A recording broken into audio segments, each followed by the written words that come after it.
You hear me? Can you hear me now, you guys? Hmm.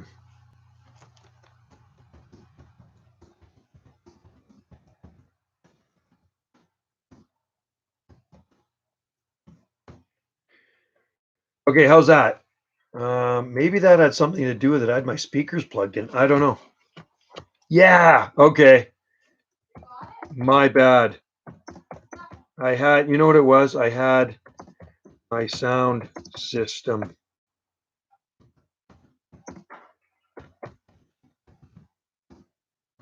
You know what it is? You can't have external speakers plugged in.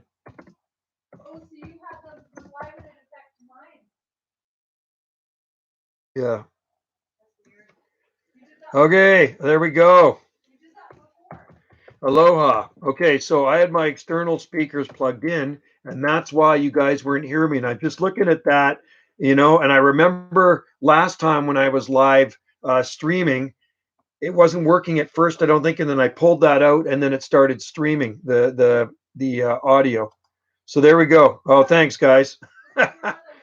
Thanks for watching. I'm not a computer whiz. I'm good at growing palm trees, but I'm not a techie. Believe me. Uh, I vaporized into a cloud. Hello, Zach. Jonathan out there, Brian Lowry. I like those palm tree emojis.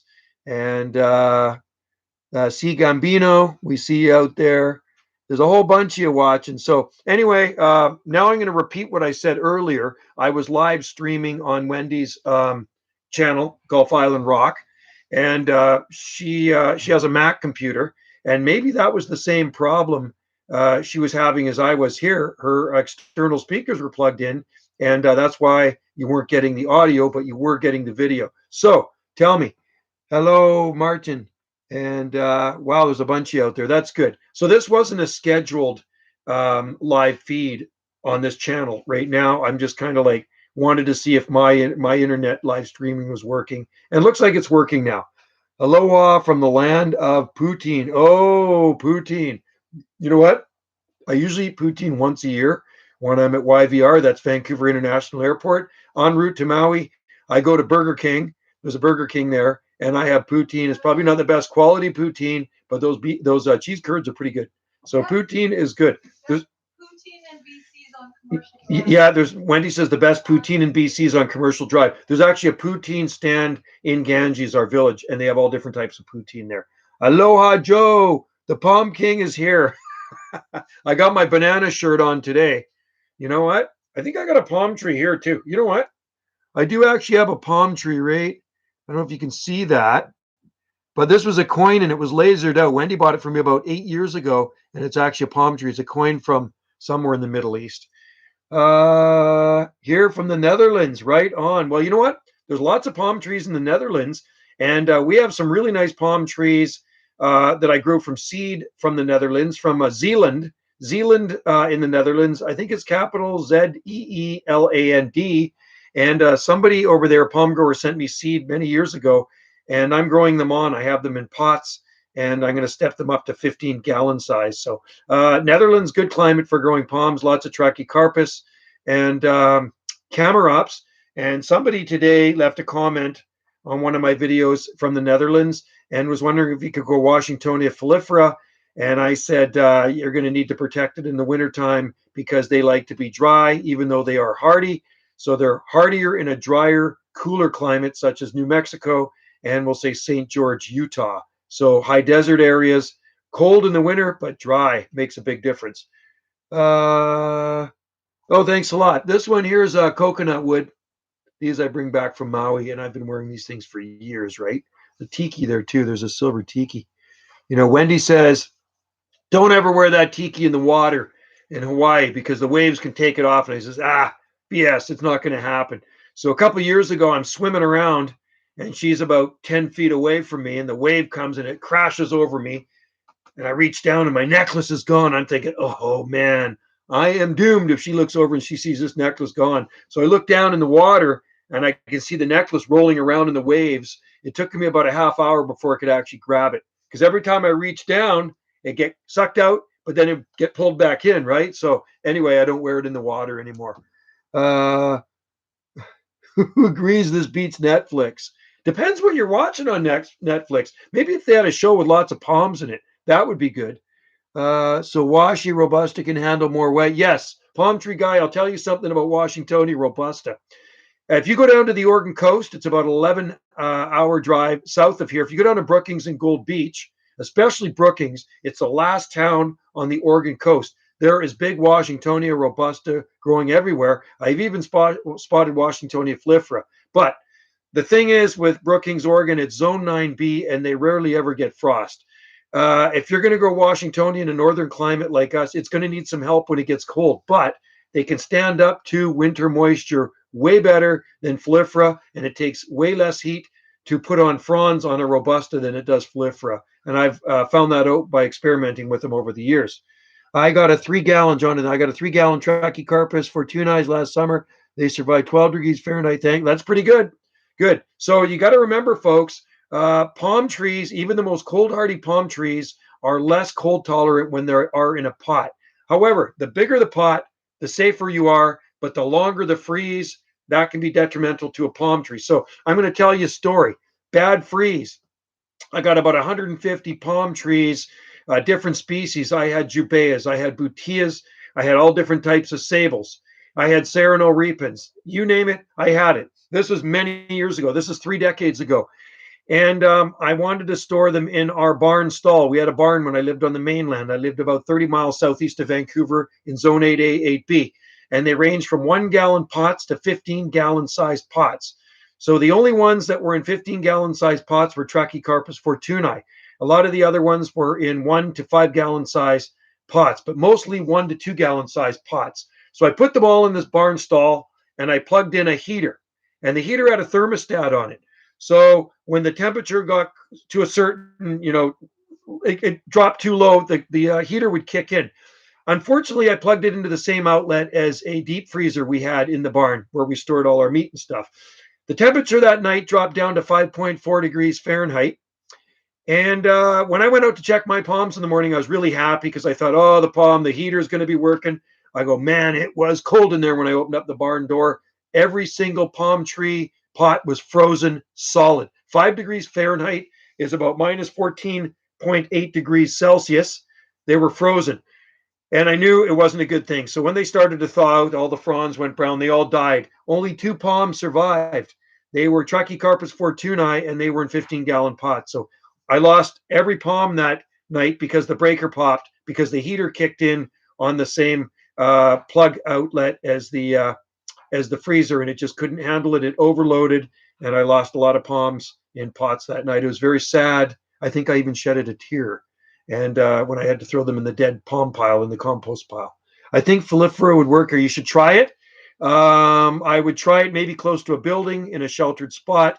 There was a Washingtonia Phylifera, or possibly a filibuster, growing in Edmonds, Washington for over 20 years. And Edmonds, Washington is not that far south of here. We're really close to Washington State here, by the way. If I go across the water, if I go across the ocean, I will bang into Washington State, okay? Edmonds, Washington is north of Seattle. And there's a hospital there, Edmonds Hospital, and somebody had planted a Washingtonia palm right up against this heater vent. It's a big vent that was blowing warm air out of the hospital. So a little bit of cheating, but hey, the palm tree is there for 20 years. I don't know if it's still there, but it was always the talk of our Palm Society meetings, the big Washingtonia growing at Edmonds Hospital. And I did see pictures of it. It was a pretty nice washi. What size were the other palms in? They were, the 2 that survived were 15 gallons. And all the other ones were 1 gallon, 2 gallon, and there was a couple in 5 gallons, but it was mostly 1, 2s, 3s, and some 5s. But it was they all froze. They're dead. All my jubaeas, everything. It was just really, really upsetting. And my bad. I maybe should have had a backup or something, but I didn't think the breaker would pop, and I didn't think it would get that cold. So I packed up my stuff shortly after, and I moved here to the Southern Gulf Islands. And 5.4 degrees Fahrenheit ain't going to happen here. Yeah, if I get Phylifera, I'll test it on the east side of my. Yeah, you should, Zach. Definitely. Dry spot. You know what you can do? You can also cover it. You can also cover it up with make a simple shelter for it, and use some 6 mil plastic, and you can even put some Christmas lights on it. You know what? A little cheating's not going to hurt. Get some C9 lights or even some mini lights. don't use the LED lights. They're not going to generate any heat, but mini lights apparently work too. And you're in a good climate. You're in that subtropical zone in southern Tennessee. Thankfully, this worked. I was about to give up on your live stream. No, Brian, you weren't going to give up on my live stream, were you? Well, it is working. It was my bad. I had, you can't see this, but I got a thing that plugs into the side of the computer, and I could hear my speakers kind of humming a bit, and that's what it was. So I'm thinking Wendy's Mac, she's got external speakers plugged into it, and that's probably why you couldn't hear me. Yeah, definitely try some Washingtonia flifera if you think they're going to work in your climate. It doesn't hurt to experiment. I've experimented with pretty much all hardy palms, except Trithrinax. That's one that I do want to try here is Trithrinax. There's a nice one growing in Victoria in my buddy's garden, and it is a very hardy palm. You should also be trying Brahia armata and Brahia edulis. Brahia edulis is a very hardy palm tree, and there are some here on our coast as well. 5.4 is very cold. What's the coldest you've ever had Fortunae survive? 5.4. That's the coldest temperature I've had Trachycarpus survive at my last location on the mainland. I've been at this location for a long time, for nearly 3 decades now. And the coldest temperature I've ever recorded here was near 18 degrees Fahrenheit, so about 18.1 degrees Fahrenheit. So you can figure that out. The coldest temperature recorded here is about 11 degrees Fahrenheit. That's the coldest temperature weather records. The coldest temperature ever recorded on our island near Ganges is 5 degrees Fahrenheit. But I know in the Zone 8A area, the coldest temperature recorded is minus 17.8, or sorry, minus 17.5, which is about 1 degrees Fahrenheit or something like that. It's too cold for me, put it that way. I'm experiencing with robustas and flifera, supposed to be, this is the palm guy, heard that unless you get them in the wild, they're most likely washy robustas or fliferas. Well, you know what? There's a filibusta too, which is a cross between a robusta and a flifera. And I'm thinking when you go to Alamogordo, New Mexico, or Truth or Consequences, there are Washingtonias that grow there, and they very well could be filibusta or maybe pure flifera. Flifera is definitely hardier than robusta, no doubt about it. And robusta is a faster growing palm than flifera in this climate. Anyway, there is a big Washingtonia robusta growing in front of the Empress Hotel in Victoria. I do have a video of it here. You can check it out. When I was there in early January, I shot a video of they have a tall palmetto there too. Palmetto is pretty slow growing up here, but robusta, much faster growing. Tennessee palm, Zach, I read about Trachycarpus fortunae surviving in the 80s freeze across the south, coldest ever. Yeah, minus 13 in my day. In Atlanta, Georgia, in January 1985, I remember the freeze very well. It hit minus 12 degrees Fahrenheit. And I think it was minus 12, something like that in some areas. And in my hardiest palm papers, there's a journal put out in 1973, and they describe Trachycarpus fortunae, once again growing in Atlanta, Georgia. And there was a bunch of them growing along a promenade or a walk. And the freeze was down well below zero. I think it was near minus 12 degrees Fahrenheit again, or minus 9 degrees. And the guy that observed these palms noticed that after the freeze, most of them died, but the only ones that survived had very stiff fronds. Okay, so the ones that died had droopy frond tips, and I find that too over a long time growing Trachycarpus fortunae. After a really bad freeze, the ones with stiffer fronds seem to tolerate a bit more cold, is where the ones with droopy frond tips seem to be a little bit less cold tolerant. So I don't know what you guys have found, but that's my experience. Brian, my favorite palm is Chinese windmill palm. Hey, you know what? That's got to be the base planting of every northern experimenter. Okay, so yeah, I know people like to grow other palms, but you got to plant mostly Trachycarpus fortunae, because if you have the worst freeze come along and it kills most of the stuff in your garden, most likely the Trachycarpus fortunae will be standing, and your sable minors and your needle palms and your Libostona chinensis and your washies will probably be toast and nuked from the freeze. You know what I mean? So do a base planting. Most of your palms should be Trachycarpus fortunae. I have 3, Jonathan. I have 3, but you knew. Where do you, Jonathan? Where are you again? What's your location? I know I mentioned, but palm guy.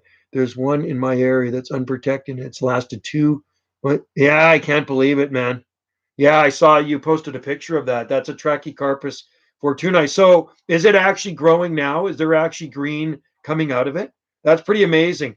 Minus 12. So, and I don't want to sound like a pessimist here, but it probably will peter out. So when a palm gets really heavily damaged, more times than once, it's several times, it weakens the palm.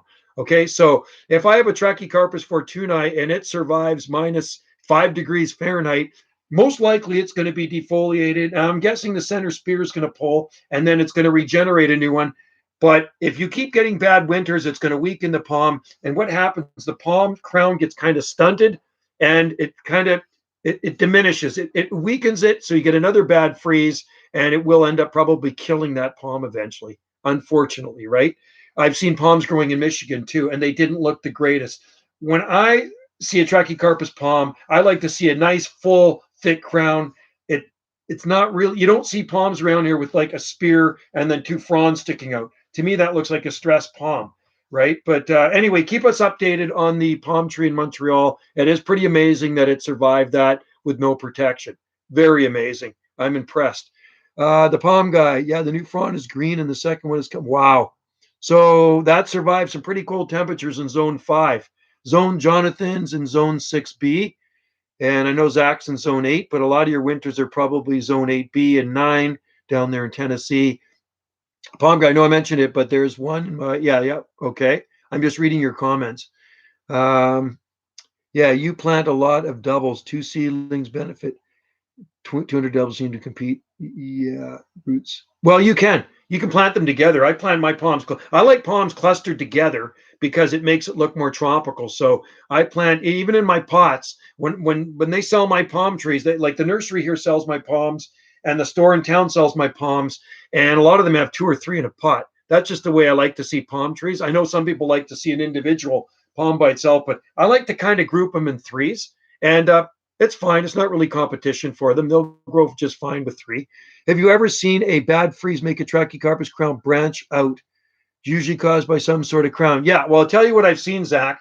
I've seen a palm actually shoot out. I've seen it many times where a Trachycarpus trunk will split down near the bottom and a new one will come out like an offset. And then what happens? It starts to decrease. The main crown will die off because it looks already stunted, and then the palm will take over that shoots out the side of the trunk. I've actually had that happen at my last location. I'll tell you something really cool. So this is a really bad freeze going back in the 1980s, okay? And it got down into the single digits Fahrenheit. I think it was probably around 6 degrees Fahrenheit, 7 degrees Fahrenheit. And some of my palms had spear pull, and there was a couple of them I declared them dead. So what I did, and they had about this much trunk on them, right? They didn't have really big trunk. I mean, they're quite thick but stocky little things.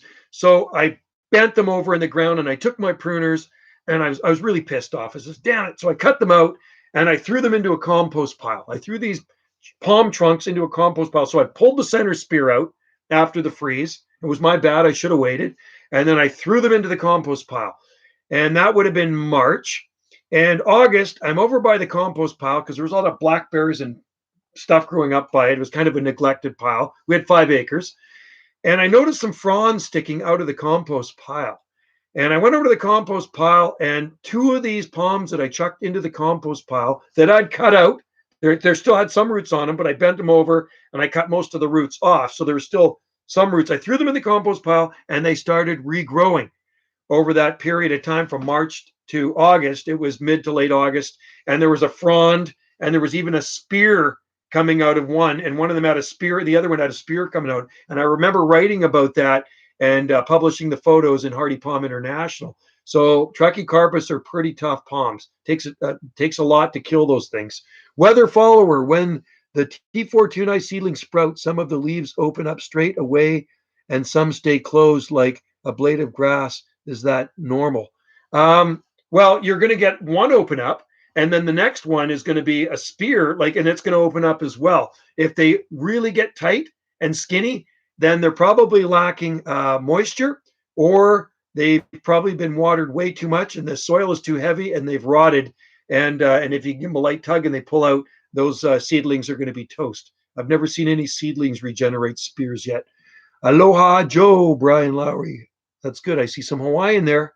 How many clumps of musabaju do you have? Martin, we have 2 clumps of musabaju here, and they're unfurling leaves now.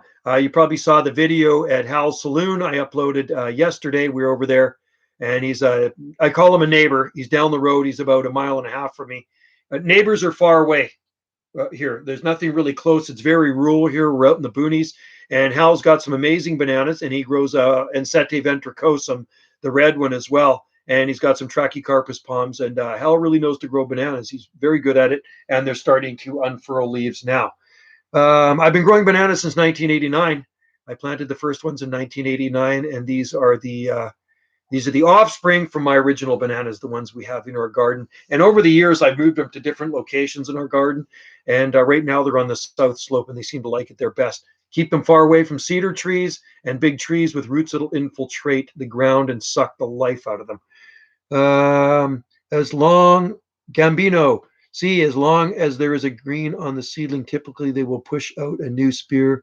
Yes, that's true. But if both leaves, if you have a seedling, like a little tiny Trachycarpus fortunae seedling, and both leaves kind of shrivel up and die, you're probably not going to get any more spears. But if there's green on them, yeah, that's a good thing. Tennessee palms, I have 12 clumps. I had 3 last summer. I did some serious, right on. I planted the first ones in 2015. Bananarama in the volunteer state. You got to love bananas, and you can never have enough of them. And you know what I like about bananas? Those musabaju are weeds. You can't kill them. I got a friend in southeast of Vancouver, and he had this massive clump of them, 20 feet tall, and they were blocking out his view. So he had to get rid of them, and he gave them to his neighbors. And he thought he got rid of them all, but lo and behold, the next year those bananas just kept coming up. So he still got bananas. Thank you very much. They're at Weatherfall. They're in a propagator, so I'll have to pop up, see what do. They don't look that good. Some of them don't look that good. Well, they're pretty tough things. So don't overwater them. Make sure you got drainage holes in your pot. And what I use for my seedlings, the mix I use is a Pro Mix HP or a Sunshine Mix 4. Pro Mix HP is high porosity. So it's basically like a bale of peat moss, 3.8 cubic foot bale, and it's full of perlite, lots of perlite.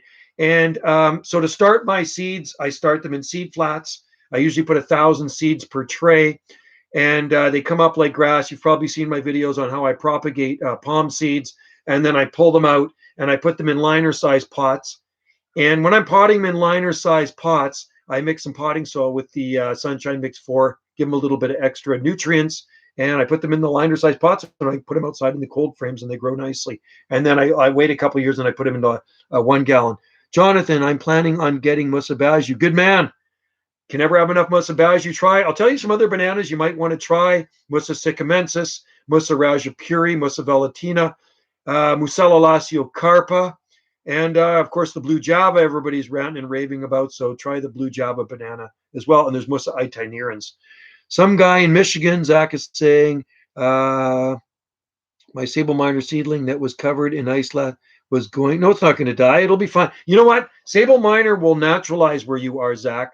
You have the climate for sable miner. It's not that far south or probably west or east of you that there are native sable miner. So sable miner are an easy palm to grow where you are, and Rapidophyllum hystrix. You should be growing also sable etonii.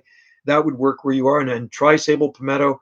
There's a guy in Tennessee growing palms. Go YouTube palm trees in Tennessee. I've seen some big sable palmettos growing in Tennessee. There's actually one where the guy's brushing snow off of it. It's pretty cool. I think he lives near Nashville. Got my seeds, the palm guy. Got my seeds from you. 5 days. Oh, got my seeds from 5 days to pop in. How the hell did you get them to pop in 5 days? I can't even get them to pop in 5 days. Wow. I got them in the baggy method, and it still takes longer than that. I'm doing something wrong. You got to give me some tips. What would you recommend to improve the dark sandy soil that has no organic matter? Martin, throw in some bags of manure, compost, steer manure, mushroom manure, chicken manure. That's always good, and you can even add some topsoil. So you got the drainage, which is great, but add some organic material and even some compost out of your compost pile. That's what we do to our soil. We live on rock, So we add a lot of leaf mulch, grass clippings, peat moss, and lots of manure and topsoil. And it breaks down and it's full of earthworms now. But like I say, we live on very rocky, fast draining soil. Cheers. Yeah, I got some musabajus clumped in a pot. But I want a palm guy, but I want to test one in the ground. You can grow them in the ground. Um, there's a guy in Ottawa that grows musabaju. You just got to mulch the living out of them because it's zone 5. You don't want the ground to freeze. They're root hardy to probably -20. They're tough. You can't kill those things when they're established. They got a big root system on them. Zach, what's funny about my miners? The seeds came from naturalized palms in an abandoned. Cool, awesome. Well, in Arkansas, in Warren City, Arkansas, the southwest corner of Arkansas, there are natural native sable minor palms. And of course, if you go to McCurtain County, Oklahoma, there's also sable minor growing in Oklahoma. And you don't usually associate palms with Oklahoma, but there are palms and there's other palms growing there as well in people's gardens. Do you have any colocasia? Yeah, I've grown them before, but the deer ate them. I should actually try some in our fence. So when Wendy came into the picture, she got sick and tired of the deer eating the stuff. See, you can kill and grill the deer. Sorry, vegetarians and vegans. Or you can put up a fence. So we put up a fence. Wendy went crazy on fencing, and we did more fencing and more fencing. And so the deer can't get to most of our garden. And so actually, I should try some colocasia again. It does work here. You do have to mulch it. Some people like to lift the tubers, and it's a really nice tropical looking plant. How 5 days is fast. I'm impressed. Do a video on that. 5 days. That's awesome. Um, oh, the palm guy, 1 year, just gonna toss a bunch of maple leaves on them. Yeah, you can do that. Maple leaves work good. We use a lot of maple leaves. That's how I mulch our potted palm, our nursery. All the potted palms are 1 gallon pots, and I mulch them with maple leaves, just the pots. You can see the videos on it. And all the other liner pots are in unheated cold frames. They've never froze. Never froze in the nearly 3 decades I've been in this place. I can honestly say I've never lost a Trachycarpus palm tree to cold weather. I have lost some in the summer months from drought, and that's really upsetting. It's the summer months that really bother me here because, like I say, our soil is very fast draining and rocky, and it dries out really fast. So that's why we're building it up every year with organic material. Deer jerky is delicious. It is. We had deer. What we had last night? Tennessee at Hal's Saloon. Hal's a big time hunter. We had local deer pepperoni. Oh, it's good. He hunts them right off. You can hunt them right off your sun deck here. Our island is overrun with deer. So population of Salt Spring is 10,000, and they figure there's 7,000 deer on this island. I see deer every single day of the year. And it's funny when you're driving along and you see a tourist stop and taking pictures. Like, get out of my way. I just want to get where I'm going. There's so many deer here. Ornico bananas seem to be hardy. Yep, that'd be a good one for you down there. And you should try Musa Valentina too, the red one. I meant the Musa Bajus. If I put on the ground, can I just toss leaves over? Yeah, you should. You know what? You're going to toss a lot of leaves on them. You might want to toss some straw on them too, and then cover them with a tarp and keep them dry. Did you use a heat pad? Yeah, maybe to germinate them quickly. A lot of plants, seeds with bottom heat pop a lot faster. You deserve more subs. You upload like, you know what, Brian? I have 3 YouTube channels. So this channel I started in early July 2010, and then I got another one that I started before this one. It was 2008 or 2009, and then I have Jungle Joe C. I think I started that one in 2012, and that's got a lot of videos on it too. And I still actually upload to that one. But yeah, I do upload to this one a lot, and I've uploaded to this one steady since I started this channel. I haven't missed a day of uploading, except when I do go to Maui, and then I do go into an upload frenzy, and I put a lot of Maui palmy videos on and beach videos and stuff. But it's fun. You know what I mean? I don't know. I don't know how many subscribers. I think I have 16,000 or so subscribers. Not a ton, but you know what? It's just I like doing it. It's just a hobby. I'm never going to get rich on it. Colocasia pink china is pretty winter hardy. There's a black one too, isn't there? I'm pretty sure. It'll come back without protection. I should try that one. Bikini teeny elephant ears are hardy. Cool, cool. So you up 24 times a day. No, I think how many videos did I put on today? If you watch my YouTube channel, I think I put on 2 videos today, but I put on as many as probably 8 videos on in a day, especially the ones when I come back from Hawaii. I'll shoot about 100 videos in Hawaii, and I like to get them off my camera, so I upload them to this channel. So I think this channel has about 13,000 videos on it, something like that. I don't know. I haven't really looked at the number lately, but there's a lot of them. Uh, yeah, it's fun. It's a hobby, and check out my other channel. And then Wendy's got a channel too, like I say, Gulf Island Rock, where we weren't getting sound on the live stream. So I'll try it again on hers, maybe in a few weeks, and I'm sure it was probably the speakers. But it's nice to know that there's a lot of people out there that are palm nuts, and it's a good addiction. Palm tree growing and exotic plant growing is a good addiction, especially for you younger guys. Get into it when you're young. It's the old guys. You know what? And it's great. You know, if you're a 50-year-old guy getting into palms is great, but it's a lot better if you get into when you're younger, like Zach. I think Zach's 18. You're into it young, man. You'll be able to see these palm trees mature. But, you know, if you're an old crispy, like 70 years old, and you planted jubea, you know, you're going to be dead by the time it gets up to your freaking knee, right? So, Zach, you planted jubea. You're going to see that thing get big. I got a jubea in the ground, and I'll probably be dead by the time it gets up to my top of my head. They're slow growing. Um, anyway, hopefully I'm still coming through here and live streaming to you guys. And it's a lot of fun. And I'm glad you guys are tuned in today. And I think the next live stream I'll do will be a month from now. I wasn't really planning on doing this one. I was just kind of upset that we weren't getting any sound on Wendy's computer. And this one's good. I wish I could set up outside. It is actually quite nice out there. It's still very light out here at 6:45 p.m. Pacific time here on the Pacific coast of Canada. We like to call it the North Pacific. Yes, I'm 18. You're still a young guy, and yeah, you'll be able to mature. My youngest son is going to be 20 on July 13th. So there you go. That makes me feel old, man. I've been growing palms and exotic plants for a long time, and I'll be doing it till the day I die. Hopefully, on my grave, I will have some palm trees sticking out. If not, maybe I'll have some palm trees etched into the grave stone. That would be kind of cool. But I'd prefer a palm tree sticking out. You know, a buddy of mine years ago, I got him into palm growing, and he was in his 70s when he started growing palms. Talking about old Crispies, really nice guy. And you should see his garden now, man. If he could only see it. So I sold him a bunch of 15-gallon size palms. 20.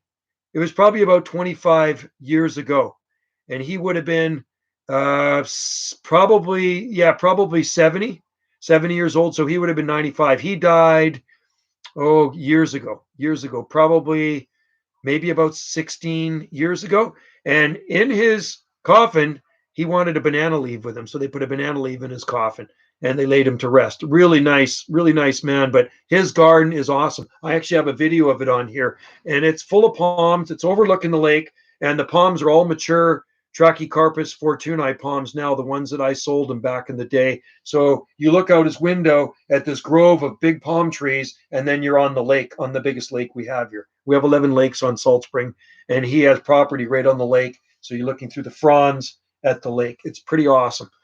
Thank you for all the effort you put into those videos. 24 uploads a day. 24 uploads a day. No, I don't have time to put 24 uploads a day, but my videos are raw and unedited, so there's probably a lot of bloopers in my videos. Wendy likes to edit her videos because they're much higher quality than my low budget videos. But as you know, this channel does pertain mostly to gardening, and I like to throw a few random things in there once in a while to break up the monotony, right? You look like you still got a good run going, bud. I think I'm fairly tough. Let's say don't drink, don't smoke, don't do drugs, just plant a lot of palm trees. So I'm 56. So, and I do feel good. I don't feel old, and I still do a lot of strenuous work every day. And this tomorrow, I'm going to cut down a couple of big trees, try to make a video of that. I'm going to cut down some trees, and then I'm going to split up that firewood. So that's good exercise right there. And you know what? Digging holes and planting palms is good exercise as well. So keep doing what you're doing. I think palm growers will live a long time. A good friend of mine, he died when in his late 80s, and he was the palm. I called him the palm godfather, the granddaddy of palms. the palm master of our Pacific coast of Canada. He was an old Swiss dude and kind of my mentor. And he died in his late 80s. And every so often he'd come out and visit me here, and he stayed with me a few times. But he started planting palms in 1960s in his garden in Vancouver. He got the seed from Lugano, Switzerland in 1966, and he planted these little palms out in his yard, and they have 30 feet of trunk on them now. His yard is unbelievable. I do have videos of it here. There's not a blade of grass. It's interlocking brick path that runs through his garden. Massive mussabajudes, giant tree ferns, and huge weeping redwoods, and huge Trachycarpus fortunei palms. And over the years, he gave all his neighbors in this little suburban neighborhood palm trees. Those palm trees are unbelievable. They're towering. Some of those are 30 feet tall now. Now, the whole street, you look down the street, it's all palm trees. I shot a video of it the last time I was there. It's pretty cool. 33, 3.5. Well, you're still a young guy, the palm guy. 33. You started when you were 29. Right on. That is young. Young. It must be nice to be young. My kids aren't into palms. They grew up with palms, so they're probably sick of them. You know what I mean? My oldest son is going to be 30. He's on his way to 30. He turned 29 in February. My daughter, she's 26. She just turned 26. Actually, my daughter, I sent her some palm trees. My daughter is into palm trees. She said, "Hey, Dad, can you send me some palm seeds?" So I sent her a bunch of palm seeds and a bunch of seedlings. And she lives on the Big Island, about 100 miles or so north of here, up in a place called Comox, Courtney, Black Creek. So she's up there in palms. There are lots of palm trees up there.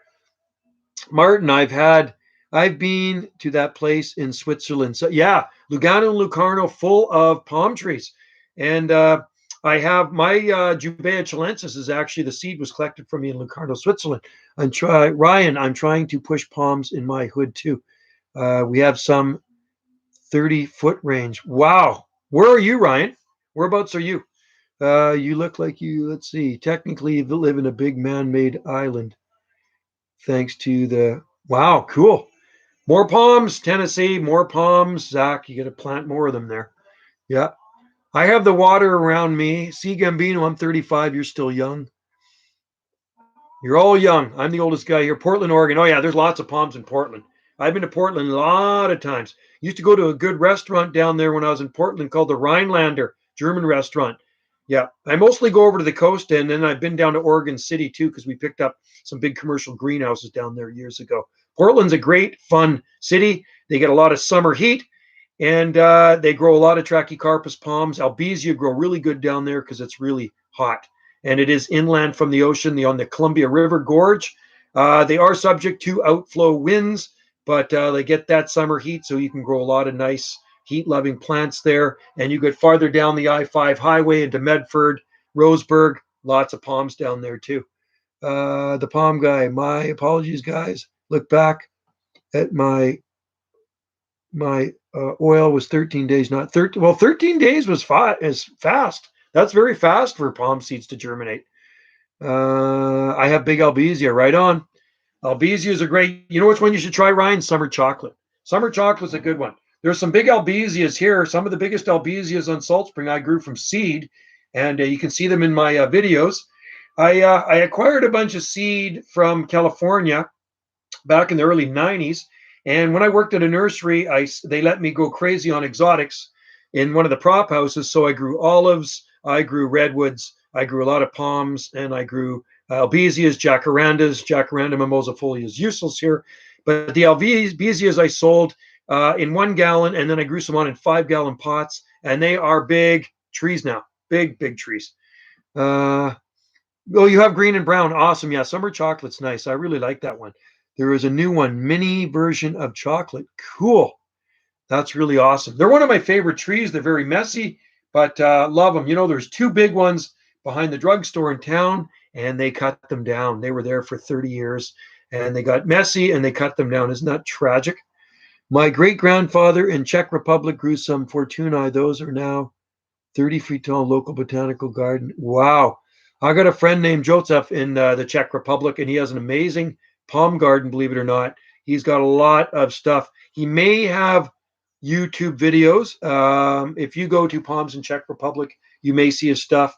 And I think he might even be one of my palm groups, and he's posted pictures of his stuff. He's got some pretty amazing palms in his garden. Some really nice yuccas, really nice yucca elata. And it does get cold in Czech, but I think their winters are drier and they also get the extreme heat.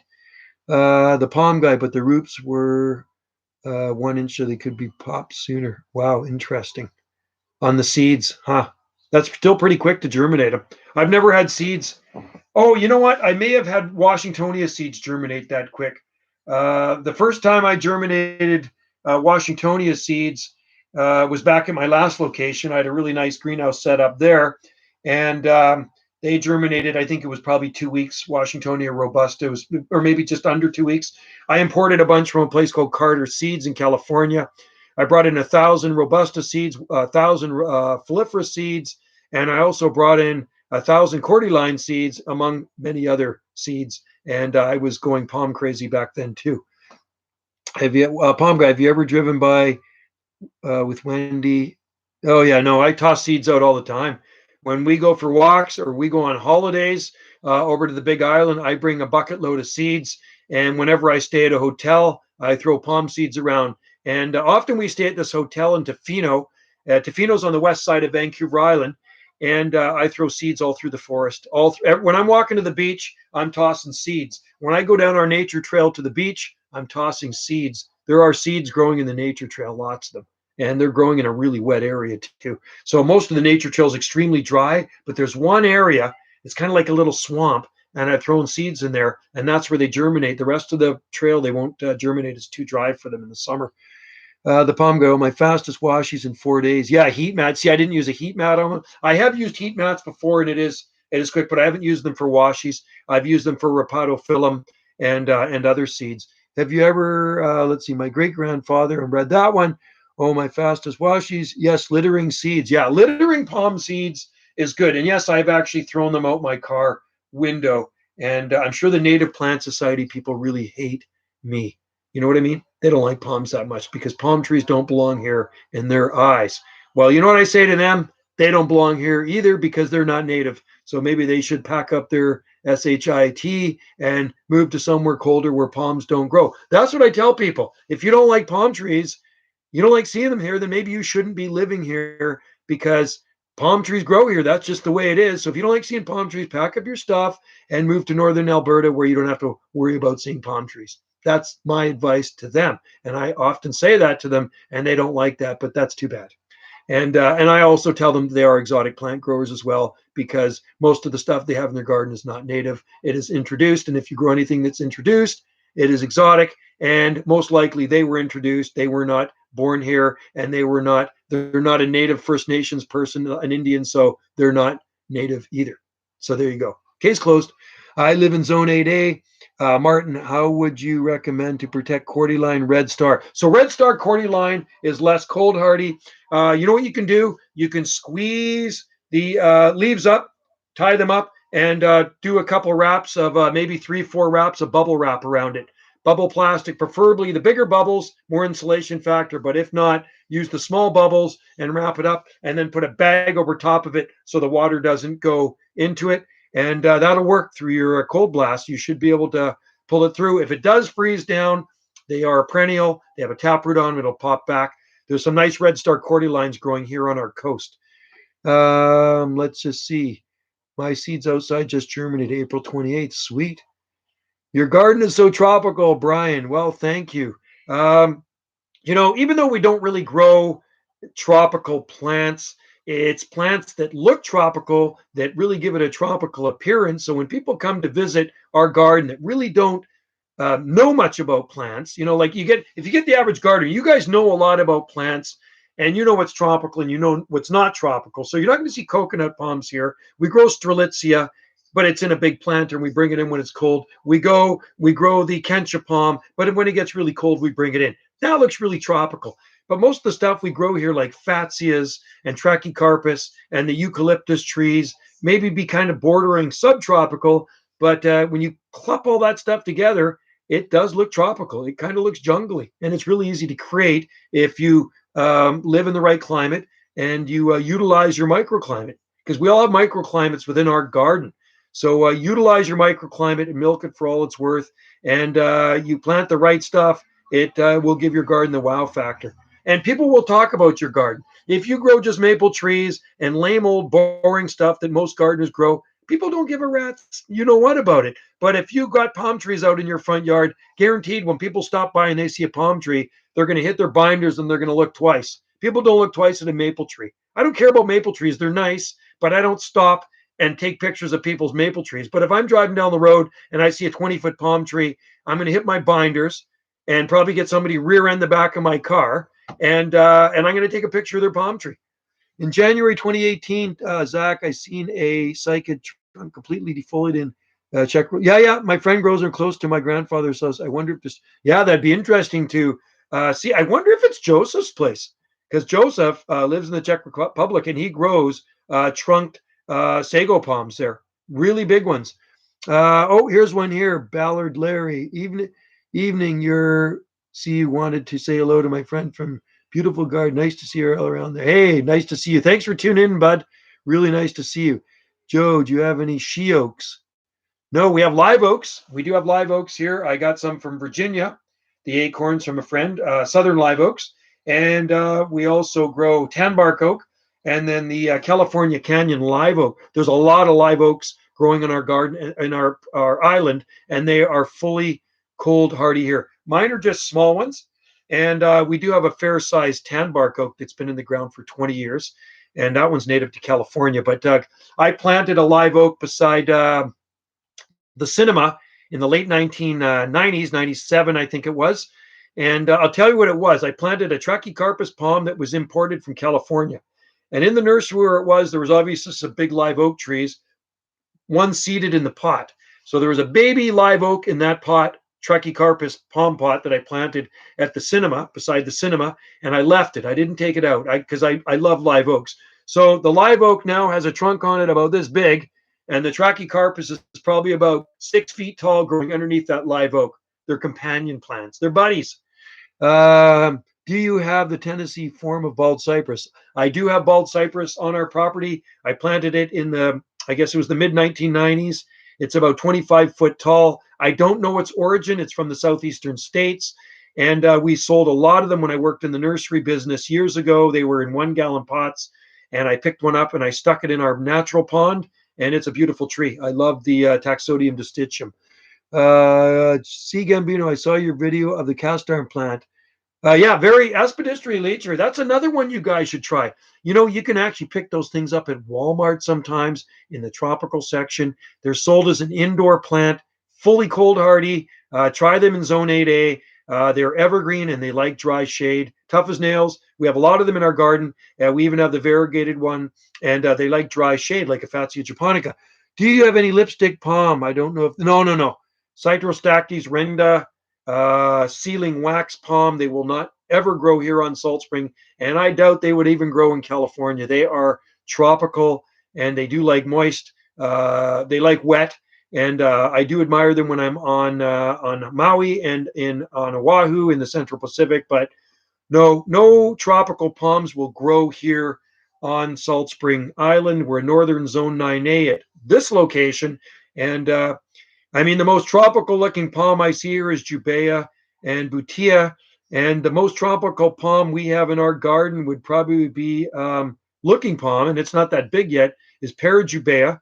And we have mule palms. We have Syagris cross Butia and claim to be cross Jubea, but I'm having my doubts now. I think it's more Syagris cross Butia, but it absolutely looks more like a queen palm. I don't see any Butia in it whatsoever. And it's 2 winters now, looks really good. Tennessee palms, Zach. There's a lot of bald cypress. Tennessee River. There's actually Clump Delta. That's cool. They're awesome. I like when they get the knees. Yeah, they're just awesome. They kind of buttress. You know, there's a botanical garden in Vancouver called Van Dusen Botanical Garden. My favorite botanical garden on our coast. It's in Vancouver. I went to it on opening day in 1975 when I was 11 years old. So it's about 55 acres.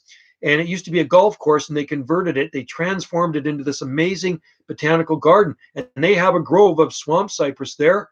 They have a Himalayan garden, a Mediterranean garden. They have the Chinese, the Asian garden. They have rhodos that are gigantic. They're trees.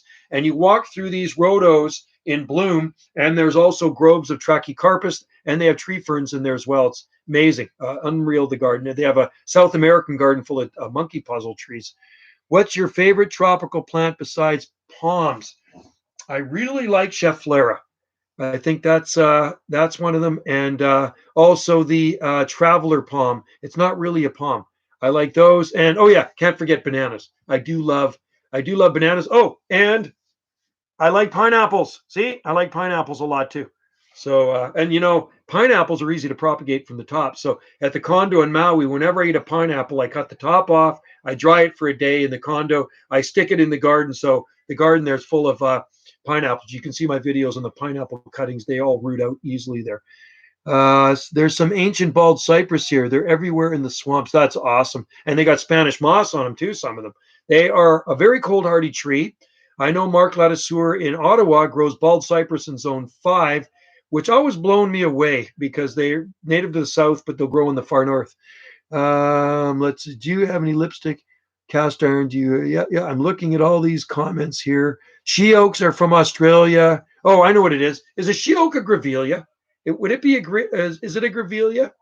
I'm just wondering because there's many different species of grevillea. I think there's about 250 types of grevillea or so. Is that what I'm thinking? A she oak is a grevillea, or am I wrong? Correct me if I'm wrong. There's some ancient ones. Yes, you know what? Shoot a video of them sometime, Zach. If you're down there in the swamps, it'd be pretty cool. I know there's lots of them in Louisiana too. Ryan Bartle, no large tree. Casarina glauca. I don't know if I know that one. What does it look like? Is it a? It's a BLE. It's a broadleaf evergreen. Pacific Northwest survival. Hey, sweet. Pacific Northwest. Yes. Where are you? You are in. You're Pacific Northwest survival. You're my neighbor, aren't you? Aren't you just behind me there? There's a guy that just showed up on my YouTube channel and commented, and I found out he's just in the road behind me there, which is really cool. Kind of a conifer. Okay, cool. Portland. Have you ever tried, hey Ryan, have you ever tried acacia? There's acacia growing in town, Acacia melanoxylon, and for years, Acacia baileyana grew in our town, two of them, and they lasted 10 years before the infamous winter of December 2008 nuked them. Yes, Pacific Northwest survival. Good to have you aboard there, buddy, neighbor.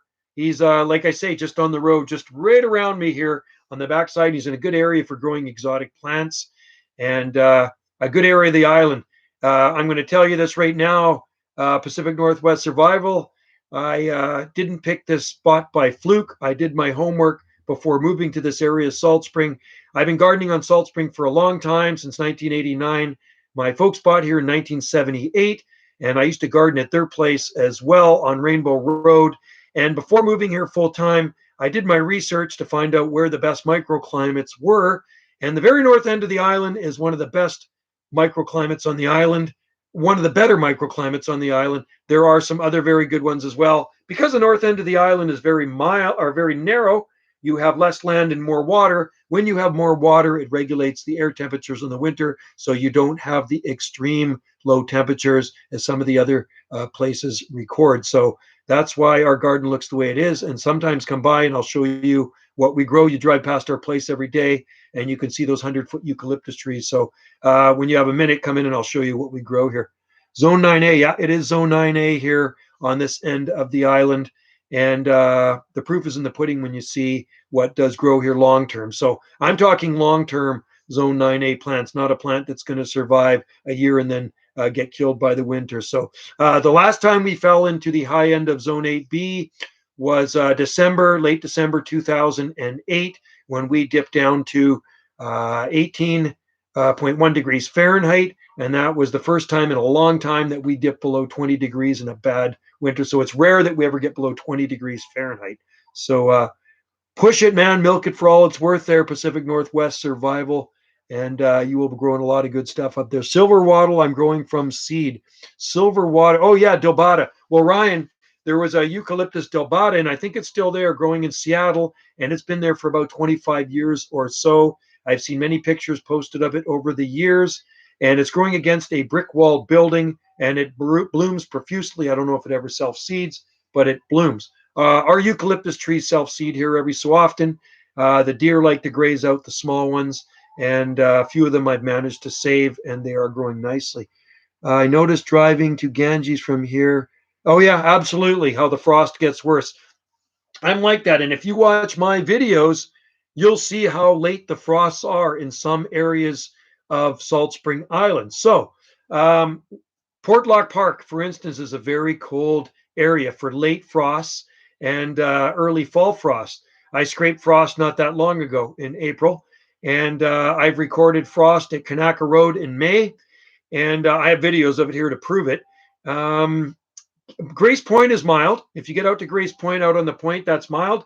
Ganges is kind of cool. They actually get quite a bit of frost in Ganges, even though they grow some really nice exotic plants there. And I can tell you why. So if you look at Mount Belcher, it's a weird name for mountain, but they have Mount Belcher here, and Ganges is down here. So there's a lot of cold air that comes off the hills and it spills down into Ganges. Even though it is along the waterfront, they do get a fair bit of frost there in the winter. Uh, Even we're Black Siberia, man. Blackburn is really cold, and you know when we do get snow, you see how fast it melts here. And I've seen it stay at Blackburn for up to 2.5 to 3 months there in a bad winter. And the lake will stay frozen when everything else is melted away. And as you drive along and head south to Kitchen Road and all that area, it's very cold in there. Cushion Lake, they've recorded some of the coldest temperatures on the island. That is a Zone 8A. Blackburn, you will never grow what we grow here on the north end. Got to say, the stream has been great. Sound is clear as day and quality. Oh, that's awesome. Thank you, Palm Guy. You made my day. So, internet is working good today, and you can hear me all right. Sorry, I'm in the man cave. I really would love to take this computer outside, but I'd probably lose the feed. You know what? Somebody suggested I take it down into the palm nursery, but you know the problem with that, the wireless router's in the living room right beside Wendy's computer, and the Palm Nursery is well over 100 feet away from our house. So it'd probably lose the signal. Couldn't drive my car. Oh yeah, no, no, no. The snow. You know what? We actually had a lot of snow. Was it this past? No, it wasn't this winter. It was the winter before. We had quite a bit of snow, and the worst winter I saw here snow-wise was December 1996, and I had a tough time driving my car. Matter of fact, I couldn't drive my car. There was a lot of snow. Aloha, Joe. Jonathan, aloha. Yeah, nice to see you guys all on there. And nice to see there's a lot of palm growers on there. And like I say, it's a great hobby. Much more fun than growing Alberta spruce, mugo pines, and junipers. You know what? Don't get me wrong. I like all plants, but they're not the plants that we would have in our garden. If it's not exotic and it's not tropical looking, I don't want to have it in the garden. If it survives in zone 2, you're not going to find it in our garden. We're mostly into broadleaf evergreens here, so it looks the same year round. Martin, it's great to communicate with you. You've been very helpful. Thank you, Martin. Nice to have you on here. Nice to have you all aboard. You're all a good bunch of people. I don't know how many of you people are actually in the Palm Society. I've been in the Palm Society since the 1980s. I was president in 1990 and 91, and I'm in the Pacific Northwest chapter of the International Palm Society. I used to be also a member of the International Palm Society, but I'm just in the Pacific Northwest Palm Society now. But California Palm Society. What about growing grass? Are you talking? Well, you know what? I don't smoke pot, but we do grow cannabis. It is legal here. And cannabis sativa and indica is an absolutely beautiful plant. And I'll tell you a little story. I'll make it quick. Back in 1978, when I was 14 years old, my dad was a car painter, a body man. So we used to work with a few bikers and a few rough characters. And he came on one day and he gave me a handful of pot seeds. And when I mean a handful, it was probably about pot seeds. And he says, Joey, grow these things because I know you like exotic plants, but don't smoke it. So anyway, in 1978, I started growing them, and they were about 6 feet tall. I had them in 5-gallon buckets with manure. I had mushroom manure in there, and they're absolutely beautiful plants. And we grow it every year as in our exotic garden, and we cut it down and or let the frost get it, and that's all we do with it. Tea, because it helps me with my insomnia. As you can see, I'm a cranked up, high strung person, and I need to get to sleep sometimes. So that puts me to sleep. And I told my doctor about it. He says, good, if it makes you sleep, then put it in your tea. I meant grass on the ground. You know what? That's my job. I work for the parks department, and you know what I've been doing all day? I've been mowing lawn. So when I get home from work at the parks department, I don't want to see any lawn. We have zero lawn in this exotic garden. There is no lawn here to mow whatsoever. I take the weed eater maybe about once a month, and I just hit along the boulevard, and that's about it. Um, well, I'm just reading something. I'm a member. I'm a member, Palm Talk, of the IPS. Zach, right on. I know you love that grass. I don't like lawn. I'm not a lawn person. Seriously, and no offense to you lawn lovers, but me, when I go into a garden and I see a lawn, I think it is a waste of space. Okay, so it's a space where more palms could be growing. People spend way too much time on their lawns, making it green and trying to be weed free by putting weed and feed on it, which is actually 2,4-D. So I don't want to get into that, but I look after lawn and I maintain lawn all day at work. So when I come home, I just want to look after the plants and enjoy a garden with no lawn in it. Lawn, I think, is nice at a golf course or maybe a lawn bowling or, sports fields for kids. And when we had kids, I did have some lawn. I had a small lawn for the kids to play on, but mostly we just took them to the park. When the kids grew up, we freaking totally nuked the lawn. And that's where the palm nursery is there now. I had some palm nursery on one of the levels, but now we got two levels of palm nursery. You would be a 14-year-old. Well, I was a pretty good kid. I mean, I was maybe I did get into some mischief, but pot is totally legal here. You're actually allowed to have four plants per family. That's the law in Canada. You can go to town and buy pot. There's 3, 4 pot stores in our town, and you can walk right in there and buy any bud you want. You can buy all the smoking apparatus. I don't smoke. Like I say, I don't. I'm high on palms. That's what it is. Palms get me high. Uh, love that grass. Metra, Metrosideros. That's the New Zealand Christmas tree, isn't it? Metrosidera. I've tried that, and it doesn't work here. Not hardy enough. That's why I asked. I knew I hated it. Yeah, yeah. Ed Palm guy. Yeah. When people post pictures of their lawn on these gardenings. By the way, hi Jane. Aloha to Jane, my friend in the Hawaiian Islands. No, it's oh, okay, cool. Jane knows her plants. That's what I love about Jane. You're awesome. I wish I was in Hawaii right now. I'm scheduled to be on Maui in November if everything goes the way it should, but I'm not banking on it. So maybe I won't be back on Maui. We go to Hawaii every year, and this might be the year where I can't go to Hawaii if this COVID-19 is still sticking around. Anyway, when I see a garden where the guy's just manicured his lawn and he's pouring tons of water to his lawn, I'm thinking, why? I walk right over it and look for something else that would be of interest in his garden. I don't really pay any attention to the lawn except that he's wasted water on it and maybe put a lot of weed and feed on it. And thinking, if I had this place, I'd rip the lawn out and plant a lot of palm trees. Right. So most really cool exotic gardens you see, and I know this from touring a lot of gardens over the years, you will not see any lawn on. What you see is and I remember going on a garden tour back in 1997 in Seattle. And we left from Vancouver, a tour bus of us, Palm Society nutcases, and we were just at the border, and the guy at the border, the customs guy, says, "Where are you guys all going?" And we're going down to see palm trees in Seattle. He thought we were nuts when we told him there were palm trees in Seattle. He didn't believe us.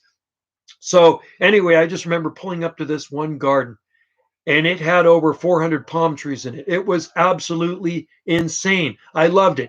Camarops, Butias, Jubaeas, Trachycarpus, and they're still there. The guy even had the boulevard planted. Elaine Lucier. I think he might even be in one of my palm groups, Elaine. And I think he's one of my Facebook friends, but he was an absolute palm nut, and he had over 400 palm trees in his small city lot with no grass, just a little pathway growing through the palm trees. It was absolutely amazing. He was in the Magnolia District. My own backyard will be a jungle garden. Yes, good man, Zach, with a pool, a patio, but no lawn. You're the man. I saw palms in Seattle. Jane, see, Jane's a smart lady and she's got an eye for palms. There are some people that could bump into a palm tree and wouldn't even know it's a palm tree. You know, you can ask people that have visited Vancouver. So, what do you think of the palm trees? I didn't see any palm trees. There's a lot of palm trees in Vancouver, and there's a ton of palm trees in Seattle as well. I see them right away. When I'm driving around, if you got an eye for palm trees, you're going to see them. But if you don't have an eye for palm trees, you don't see them. But once you tell somebody that there's palm trees in Vancouver and where to look, then they start noticing palms everywhere else they go. And I always do that.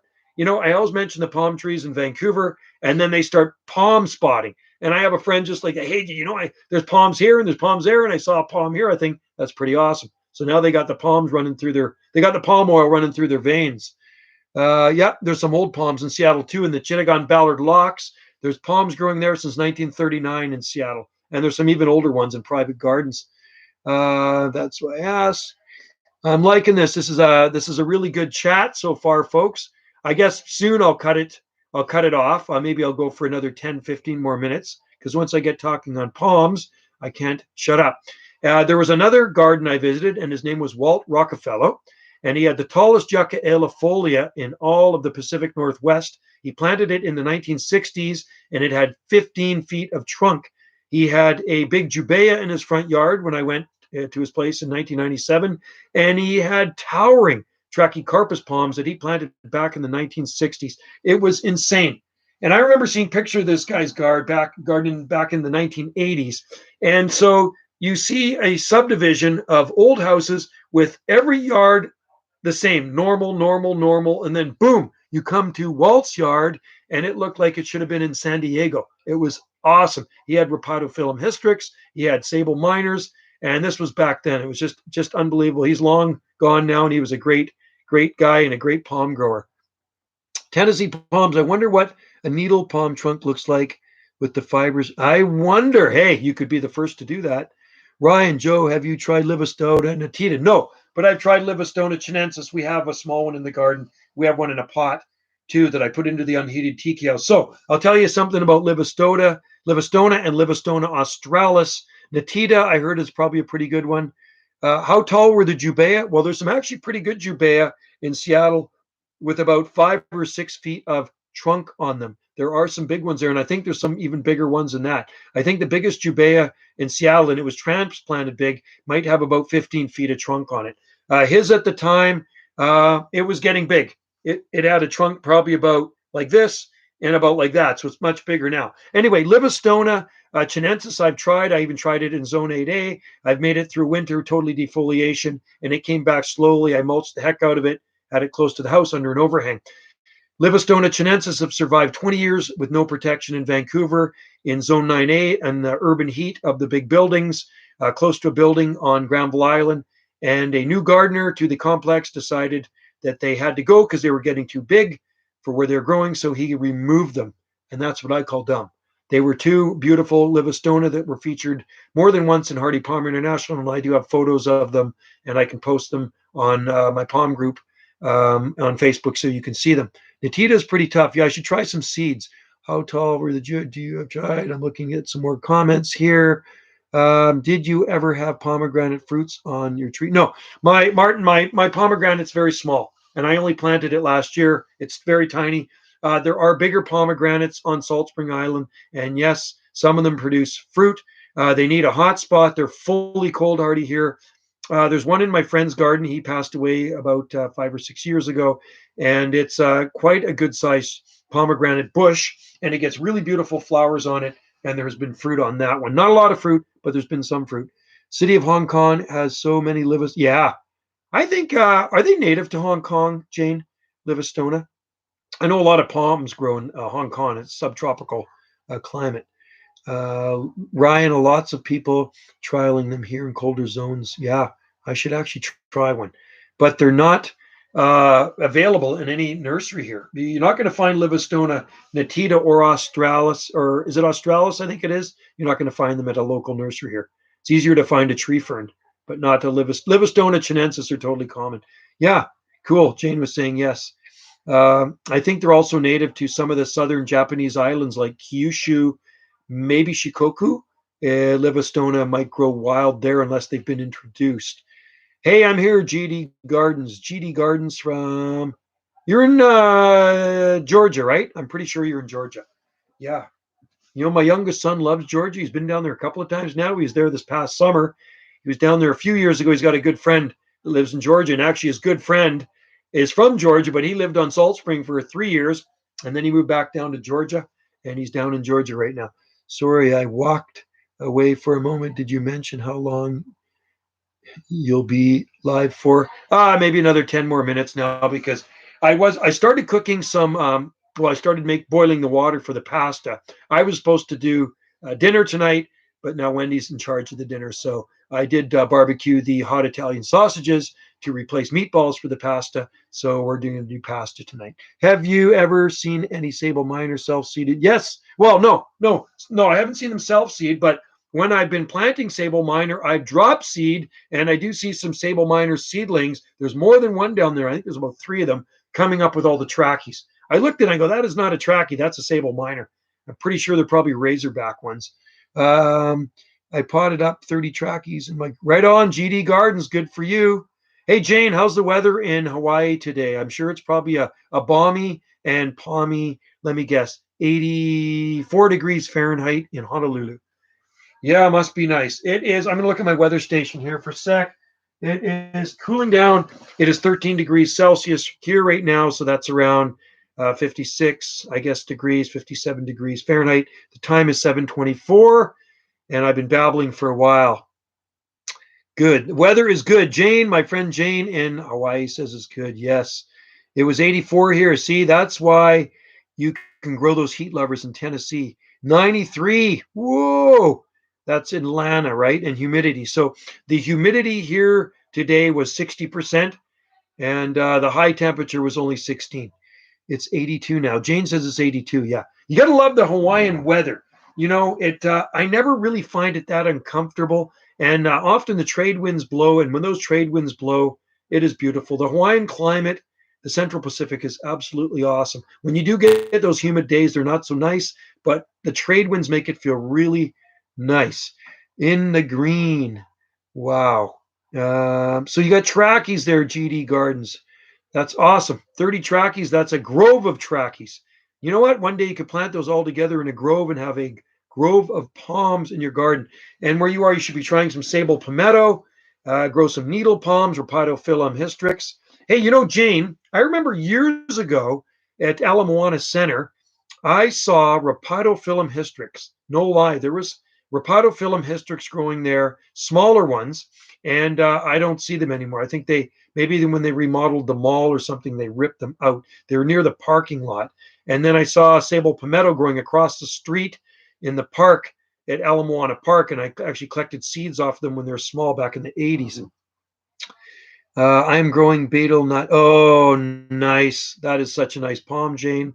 Yes, you're lucky. You can grow it all there. Hey, Jane, have you been to Lion Arboretum?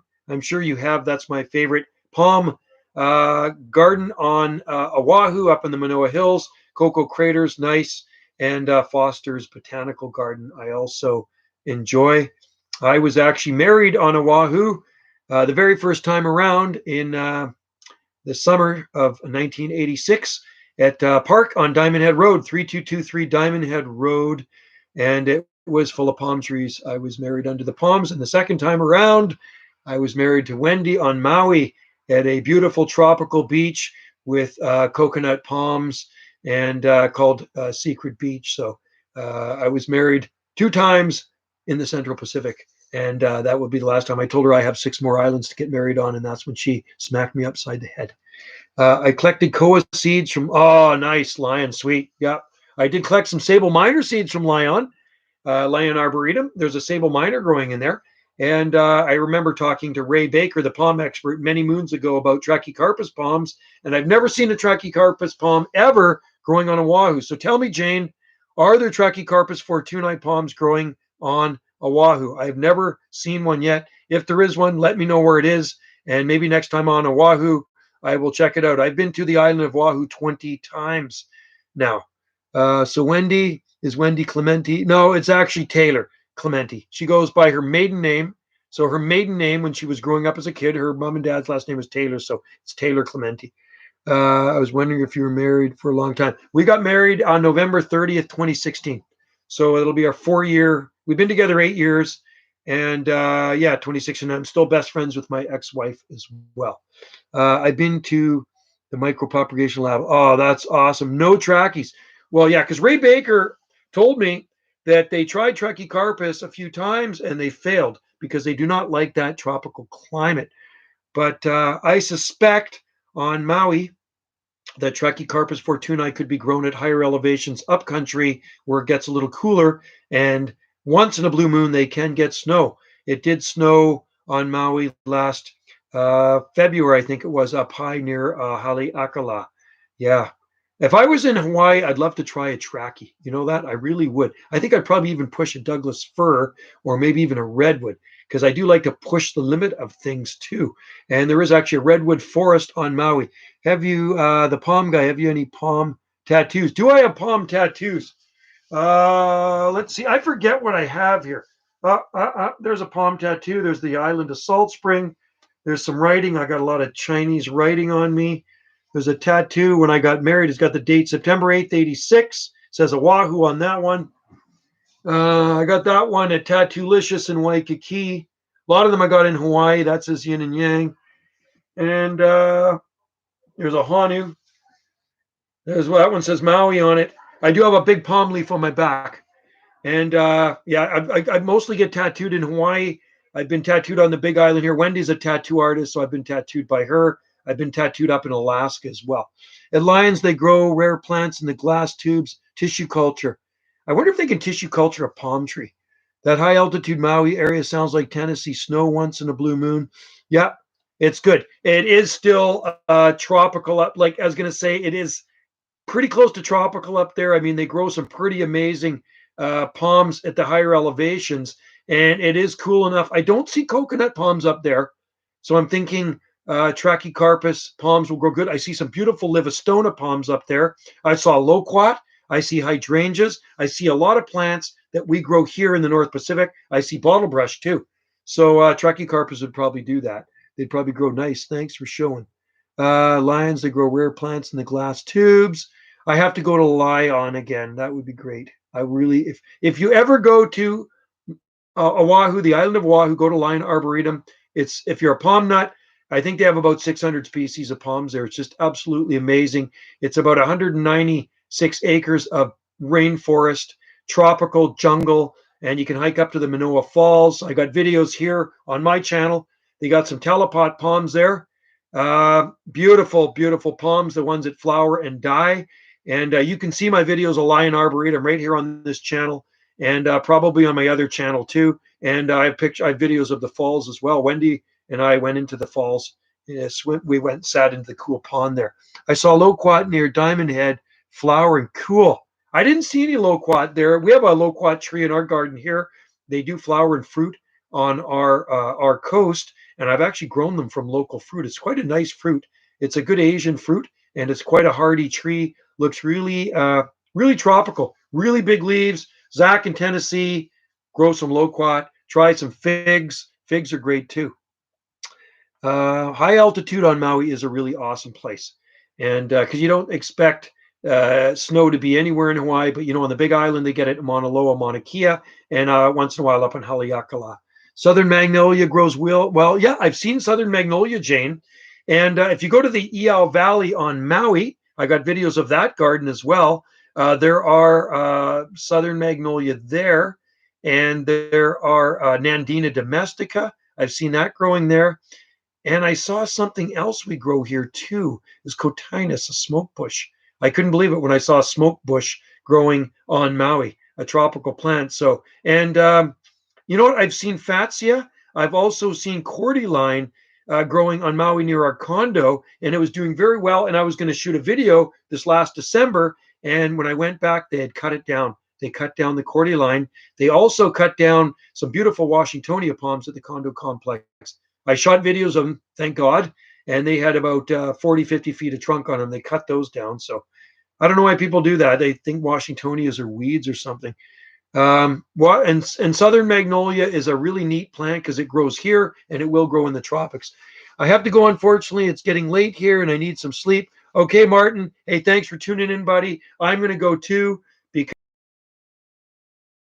I'm eating all the pasta, and they're probably not going to save me any out there. And stay tuned for more videos on this channel. We'll see you later, and stay tuned for another live stream in about a month from now. I'll put the date on here. I'll set it so you can check it out. You're a great bunch of folks. Love you all, man. Cheers to you. Ending the stream now. Take care.